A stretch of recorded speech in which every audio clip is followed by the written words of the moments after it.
Baik, selamat pagi adik-adik.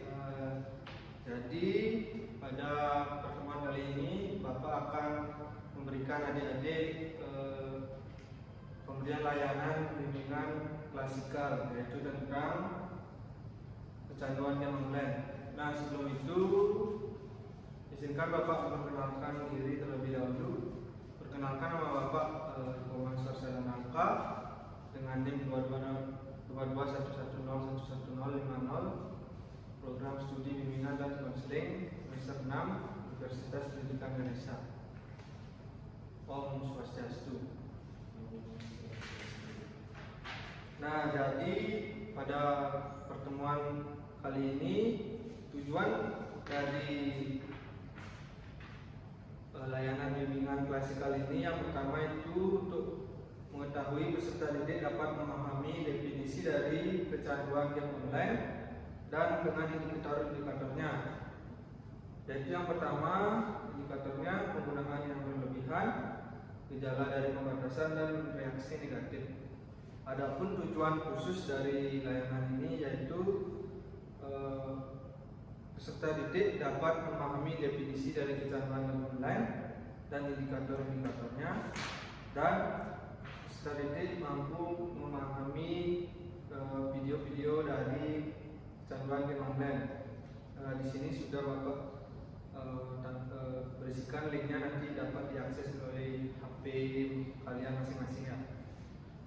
Nah, untuk yang pertama, dari adik-adik, apakah sudah ada yang mengetahui apa itu kecanduan game online? Belum, Kak. Oh, baik. Jadi jika belum, kecanduan itu adalah kegiatan yang dilakukan secara terus-menerus dan berulang-ulang tanpa mengetahui adanya batasan waktu dan sudah sulit untuk dikontrol. Ya. Nah, menurut Krisnani dan Wardani tahun 2018 dalam bukunya juga menyebutkan bahwa kecanduan game online adalah suatu kegiatan yang dilakukan oleh individu yang ingin terus bermain game online, menghabiskan waktu, serta dimungkinkan individu tersebut tidak mampu mengontrol dan mengendalikannya. Nah, adapun juga dampak dan akibat yang ditimbulkan dari kecanduan game online ini, diantaranya ada kemungkinan gangguan kesehatan yang dialami oleh pecandu tersebut. Selain itu, kerusakan fisik juga dapat ditimbulkan akibat berlebihan bermain game online, seperti sakit punggung dan mungkin sakit mata juga.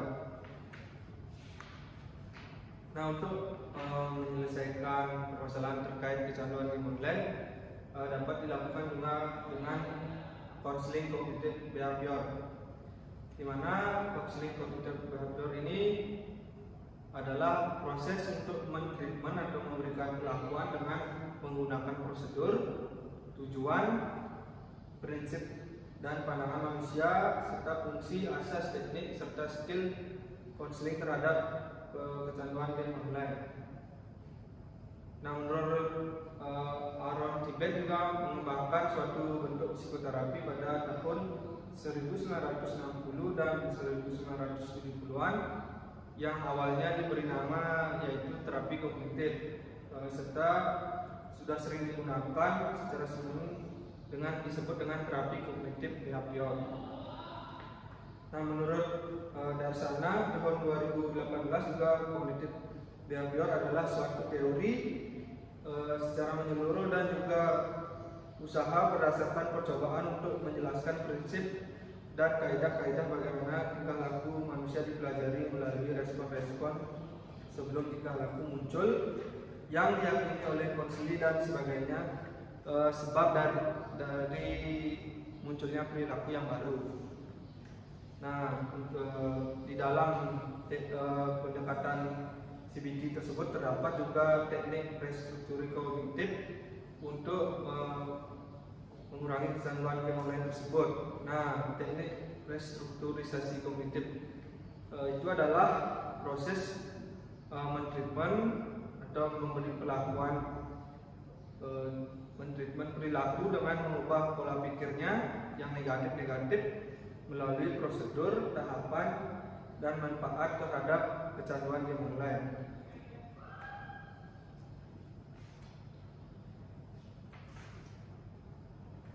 Nah, di sini Bapak juga akan menjelaskan prosedur dari pendekatan CBT atau cognitive behavior dan yang menggunakan teknik restrukturisasi kognitif, yang dimana pertama itu dengan melaksanakan pretest, dimana melakukan pengukuran awal terhadap kondisi kecanduan game online dengan menggunakan format skala atau angket yang telah disusun khusus untuk mengukur tingkat kecanduan game online tersebut.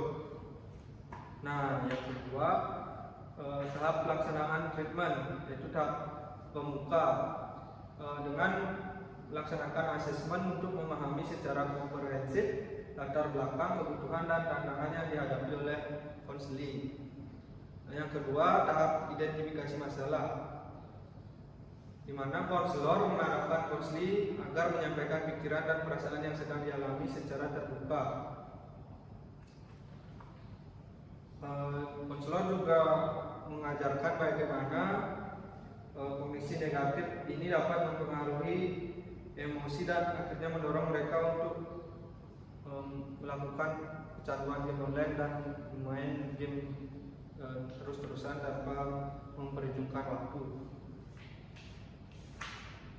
Nah, yang tahap ketiga itu tahap pengendalian latar belakang masalah, di mana bertujuan untuk memperoleh gambaran yang jelas, komprehensif, dan mendalam mengenai masalah yang dihadapi konseling. Nah, selanjutnya ada tahap penulisan masalah, di mana konselor dan konseling terlibat dalam diskusi mendalam mengenai berbagai strategi dan teknik dengan mengimplementasikan teknik. Yang pertama itu konselor mengajarkan konseling untuk mengganti pikiran negatif mereka dengan pemikiran yang lebih rasional dan positif. Misalnya itu dari mereka berpikiran hanya ingin terus-terusan bermain game, bisa dirubah untuk kepikiran yang lebih positif untuk mengganti kegiatan bermain game online tersebut. Nah, selanjutnya juga tahap pengembangan keterampilan manajemen waktu, di mana pada tahap ini mengajarkan strategi praktis untuk mengatasi kecanduan game online, dengan konselor mengajarkan teknik-teknik pengelolaan waktu seperti penjadwalan waktu dan menggunakan teknik bermain game 25 menit lalu selanjutnya istirahat 5 menit, selanjutnya dengan melakukan kegiatan yang lebih positif lainnya. Nah, selanjutnya ada tahap penutup, di mana di tahap penutup ini melaksanakan evaluasi dan pengakhiran dari proses konseling, dengan konselor memberikan tugas dan menerapkan teknik yang telah dipelajari untuk menyelesaikan masalah kecanduan game online.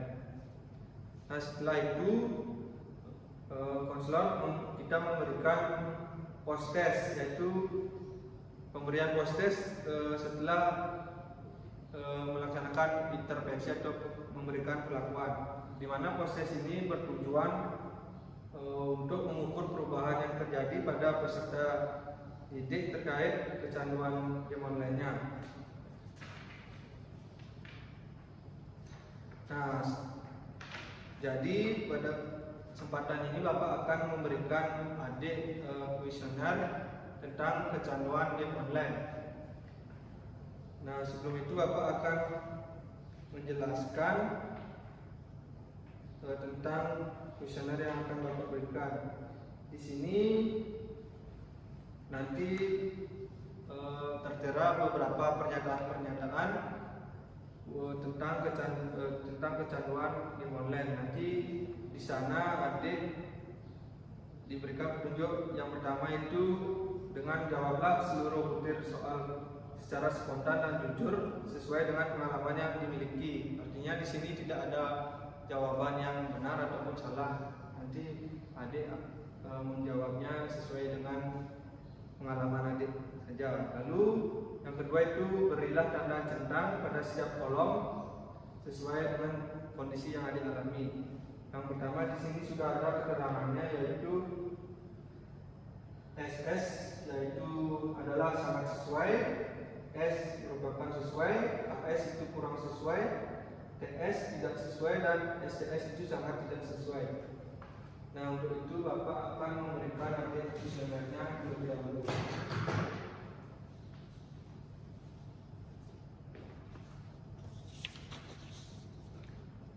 Nanti silakan dibagikan kepada temannya.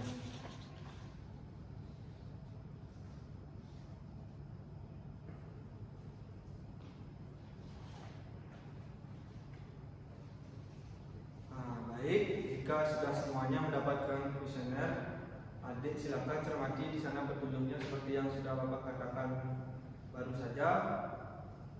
Setelah itu kalian isikan juga identitas kalian. Yang pertama itu nama lengkap kalian, kelas, dan setelah itu nomor absen kalian. Nah, untuk itu sekarang boleh dikerjakan. Bapak berikan kalian waktu selama 10 menit untuk mengerjakan. Baik, silakan dikerjakan.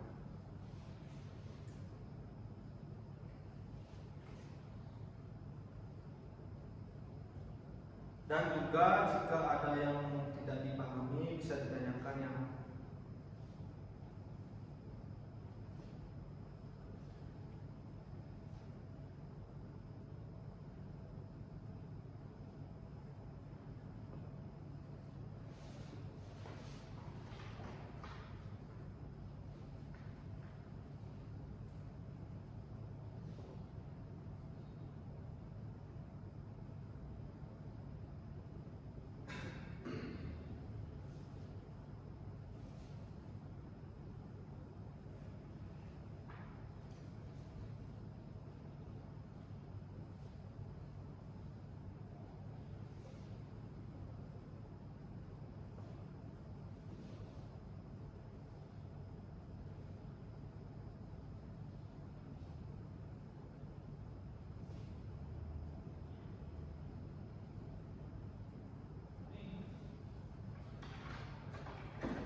Nah, baik, apakah semuanya sudah selesai mengerjakan?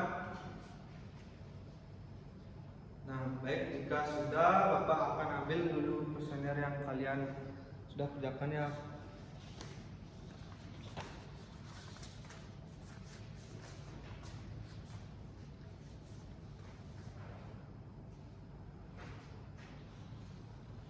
Nah, baik, jika sudah semua mengerjakan, nanti kuesioner ini Bapak akan menilainya dan memberikan nilai terkait yang sudah adik-adik jawab ini. Nah, untuk hari ini sekian dulu yang dapat Bapak berikan. Nanti Bapak akan memberikan penilaian terkait jawaban-jawaban kalian. Nah, jika dari kalian terdapat yang mengalami kecanduan tersebut, nanti akan Bapak beri tindak lanjut berupa layanan konseling kelompok dan bimbingan kelompok. Nah, setelah itu jika sudah masih juga dari kalian ada yang mengalami kecanduan game online, Bapak akan memberikannya layanan konseling individu. Nah, untuk hari ini Bapak cukupkan dulu, karena tadi Bapak sudah buka dengan pengajian Jumat. Sekarang Bapak tutup dengan Param Santi. Om Santi Santi Santi Om. Ya, terima kasih. Silakan boleh istirahat terlebih dahulu. Baik, selamat pagi adik-adik. Pagi. Nah, jadi pada kesempatan ini Bapak akan melanjutkan layanan, yaitu layanan bimbingan kelompok. Nah, di mana sebelumnya izinkan dulu Bapak memperkenalkan diri Bapak terlebih dahulu. Perkenalkan, nama Bapak Eko Mansur Sardanangka dengan NIM 221101050, program studi bimbingan dan konseling semester 6. Nah, jadi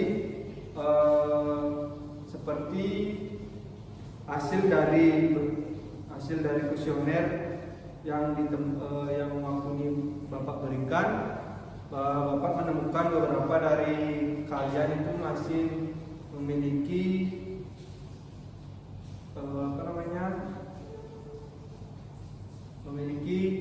kecanduan game online yang tinggi.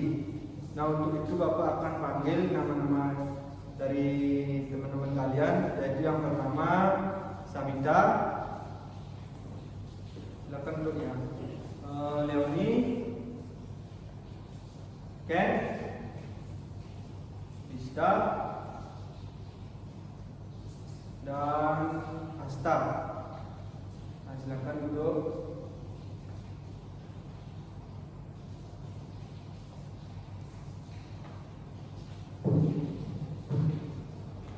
Nah, baik, jadi di sini Bapak akan memberikan kalian layanan bimbingan kelompok. Nah, sebelum itu Bapak akan menjelaskan tujuan dari bimbingan dan konseling, di mana tujuannya adalah membantu individu atau peserta didik dan konseli agar dapat memahami dan mengembangkan dirinya secara optimal, baik dari aspek pribadi, sosial, belajar maupun karir. Nah, jadi di sini juga ada asas-asas dari bimbingan dan konseling, di mana yang salah satunya adalah asas kerahasiaan, di mana asas ini mengharuskan Bapak sebagai konselor itu menjaga kerahasiaan dari seluruh informasi dan data pribadi adik-adik di sini yang mengikuti. Dan yang kedua itu ada asas kesukarelaan, di mana dari adik-adik itu sukarela mengikuti kegiatan layanan bimbingan kelompok ini dan tanpa adanya paksaan.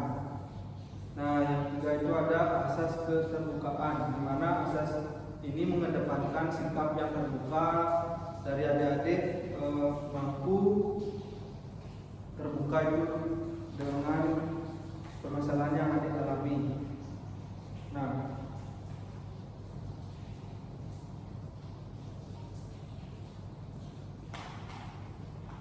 selanjutnya Bapak akan menjelaskan dari yang sebelumnya, materi yang sebelumnya itu kecanduan game online. Nah, dari kalian apakah ada yang masih ingat itu apa kecanduan game online? Saya Bapak. Ya, baik.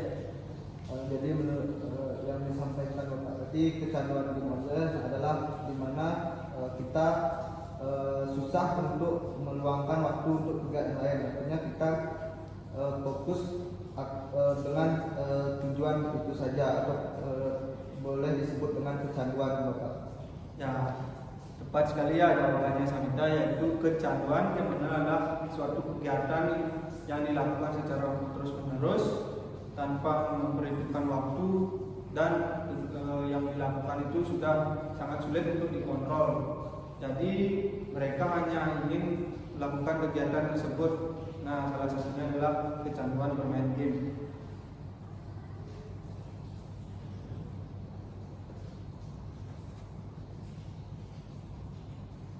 Nah, menurut kalian apa yang menyebabkan kalian itu memiliki kecanduan game online yang tinggi?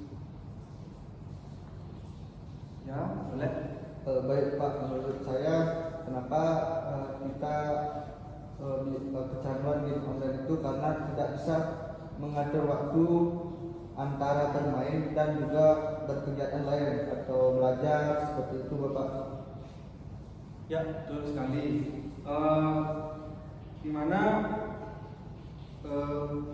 kenapa adik-adik itu memiliki kecanduan yang begitu, dikarenakan adik-adik tidak dapat mengontrol waktu adik-adik dengan baik, hanya fokus dengan game online kalian saja dengan handphone dan melupakan lingkungan kalian, teman-teman seperti itu.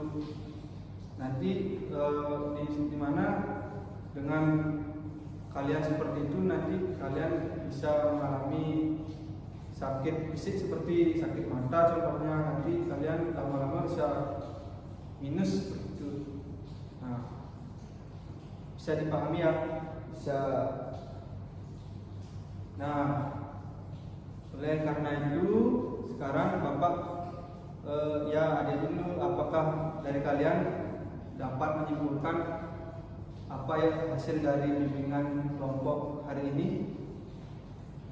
Mungkin saya Pak. Ya, sama. Mungkin yang saya pelajari dari penjelasan dari Bapak dan teman-teman, kecanduan game online adalah proses atau kegiatan yang merujuk pada kegiatan itu saja tanpa meluangkan waktu untuk kegiatan lain yang dimana mengakibatkan sakit, antara lain tugas jadi tidak bisa teratur atau kita menjadi kurang disiplin Bapak. Ya, bagus sekalian jawaban dari temannya. Boleh diberi tepuk tangan dulu. Nah, jadi Bapak akan memberikan kesimpulan dari layanan yang Bapak berikan hari ini, di mana kesimpulannya adalah Bapak memberikan pencegahan terkait kecanduan game online yang adik-adik alami, di mana agar nantinya adik-adik tidak mengalami kecanduan yang berlebihan, di mana yang pertama itu dengan mengatur waktu adik-adik, di mana mungkin belajar selama 25 menit, nanti istirahatnya boleh main game 5 menit seperti itu. Nah, ya kesimpulannya yang lain itu adalah di mana kecanduan game online itu merupakan suatu kegiatan yang dilakukan secara terus-menerus tanpa memperhitungkan waktu, dan itu sudah sangat sulit untuk dikontrol. Nah, untuk itu apakah kalian dapat memahaminya? Dapat. Ya, baik.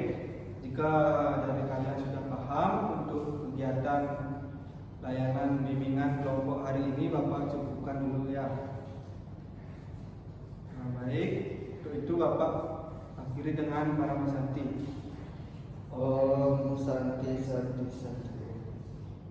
Baik, sekarang kalian boleh mengikuti kegiatan yang kalian laksanakan. Baik, terima kasih Bapak. Selamat pagi adik-adik. Jadi Bapak di sini akan melanjutkan layanan, yaitu layanan konseling kelompok, di mana seperti sebelumnya Bapak akan memanggil dari beberapa teman-teman kalian yang mengumpul ini, yaitu yang pertama itu Samita, akan duduk Leoni, Dista, Asta, dan Juli. Ya, akan duduk. Nah, jadi di sini Bapak memberikan layanan konseling kelompok di mana terdapat asas-asas di dalamnya, yaitu asas kerahasiaan, di mana mengharuskan Bapak sebagai konselor menjaga kerahasiaan seluruh informasi dari data kalian di sini ya. Nah, setelah itu di sini kita sepakati untuk waktu yang kita akan laksanakan. Bagaimana jika kita lakukan dalam 8 hingga 10 menit ke depan? Bagaimana, apakah disetujui? Setuju Pak. Ya baik, kalau setuju Di sini seperti sebelumnya kita membahas tentang kecanduan game online. Jadi untuk itu apakah dari kalian ada yang mengalami terkait kecanduan game online? Ya, silakan Samita. Baik Bapak, dari saya sering kali lupa waktu saat bermain game online Bapak. Contohnya saya sering sampai jam 3 pagi, jam 4 pagi, dan itu mengakibatkan saya susah bangun dan juga mempengaruhi belajar saya Bapak, sehingga itu saya menjadi kepikiran Bapak. Baik, yang lain bagaimana? Saya Pak, Ya boleh. jadi saya sering juga kecanduan game online sampai saya lupa untuk buat tugas Pak. Oh iya, ini bagus-bagus ya gamenya. Jadi di sini kita sepakati untuk masalahnya siapa yang akan dibahas atau yang lebih penting untuk dibahas. Nah untuk itu kalian silakan memilih siapa yang ingin dibahas permasalahannya. Teori Pak. Kalau dari saya boleh Pak, permasalahan saya kadang itu berpengaruh sama kehidupan dan pembelajaran di sekolah saya Pak. Ya baik, kalau begitu kita sepakati untuk permasalahannya adik Leonia. Nah di mana permasalahan yang adik Leoni rasakan itu dapat dihilangkan atau dikurangi dengan salah satu teknik CBT, yaitu teknik restrukturisasi kognitif, di mana teknik ini adalah proses mentreatment perilaku dengan mengubah pola pikir melalui prosedur, tahapan, dan manfaat dari indikator kecanduan game online tersebut. Nah, di sini teknik ini juga dapat dilakukan dengan memberikan kalian atau mengubah pola pikir kalian menjadi dari yang negatif itu dirubah menjadi yang lebih positif. Apakah dapat dipahami? Bapak.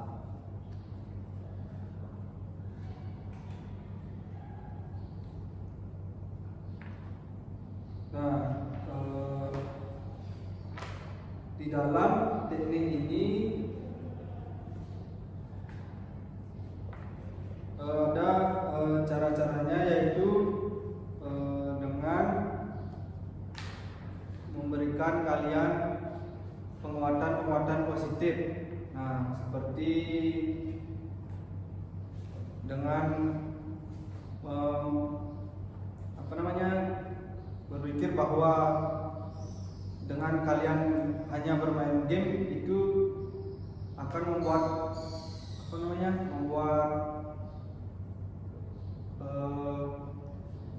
kalian menjadi malas dan tidak bisa mengatur waktu kalian dan hanya ingin melaksanakan atau melakukan bermain game saja seperti itu. Nah, itu saja. Apakah dapat dipahami ya? Dapat. Nah, jadi pada konseling kelompok ini itu saja yang Bapak dapat sampaikan. Dari kalian apakah ada yang dapat menyimpulkan dari konseling kelompok ini? Saya lupa. Baik, boleh. Jadi terkait permasalahan yang dialami oleh teman kami tadi, bahwa kecanduan game online itu dapat menyebabkan kegiatan yang seperti tugas, penundaan tugas, seperti itu yang mengakibatkan sangat buruk untuk kita ke depannya, yang dimana dengan teknik yang Bapak tadi katakan itu dapat meminimalisir kecanduan game online dan menjadikan kita lebih baik ke depannya atau pengurangannya Bapak. Nah, baik. Bagus sekali ya jawaban dari Samita ini. Ya, jadi tidak ada yang perlu Bapak tambahkan ya, udah jawabannya udah bagus. Jadi untuk hari ini kita dapat akhiri sesi konseling kelompok ini. Nah, karena kita sudah dibuka dengan pengajian Jumat, sekarang kita akhiri dengan Parama Santi. Om Santi Santi Santi Santi. Nah, kalian bisa mengikuti kegiatan yang lain. Silakan. Terima kasih Kak. Terima kasih Bapak. Baik, karena tadi kita sudah melaksanakan layanan konseling kelompok, sekarang kita lanjut ke layanan konseling individu. Nah, karena tadi kita membahas tentang permasalahan yang dialami dari salah satu teman kalian, Bapak akan panggil teman kalian yaitu Samita. Silakan. Baik, jadi di sini kita akan melaksanakan layanan konseling individu, di mana di layanan konseling individu ini terdapat asas-asas dari sana, yaitu salah satunya asas kerahasiaan, di mana mengharuskan Bapak menjaga kerahasiaan dari informasi dan data-data pribadi dari adik Samita. Nah,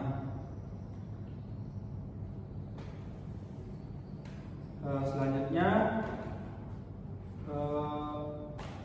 adik bisa diceritakan permasalahan adik lebih mendalam.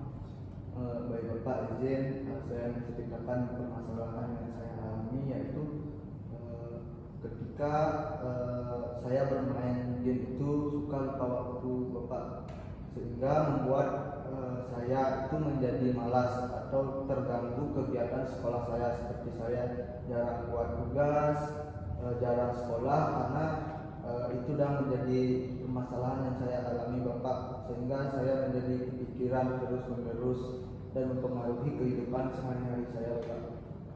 Ya, baik. Dari permasalahan yang adik Samita alami ini, Bapak akan menggunakan teknik restrukturisasi kognitif, di mana teknik ini menekankan untuk mengubah pola pikir adik dari pikiran yang adik negatif itu menjadi yang lebih positif. Nah, di mana yang pertama itu mungkin dengan mengubah pola pikir adik dari berpikir hanya dari bermain game saja, adik dapat kesenangan itu dirubah menjadi mungkin hal-hal yang lain bisa membuat saya lebih happy.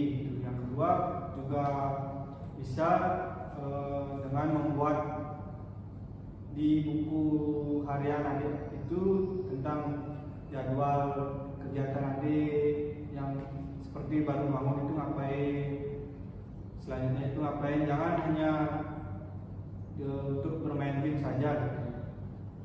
Nah, untuk itu apakah dapat dipahami adik? Baik, dapat pahami Bapak.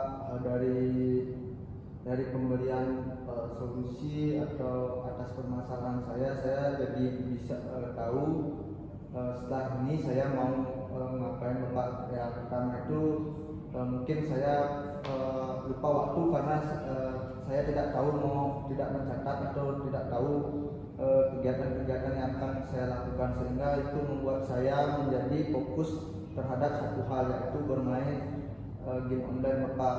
Yang kedua itu saya harus merubah pola pikir saya itu untuk kedepannya. Kalau saya terus begini-begini saja, mungkin akan tidak buruk bagi diri saya sendiri Bapak. Nah, sekian yang saya dapat sampaikan Bapak. Terima kasih atas bantuan yang telah Bapak berikan kepada saya Bapak.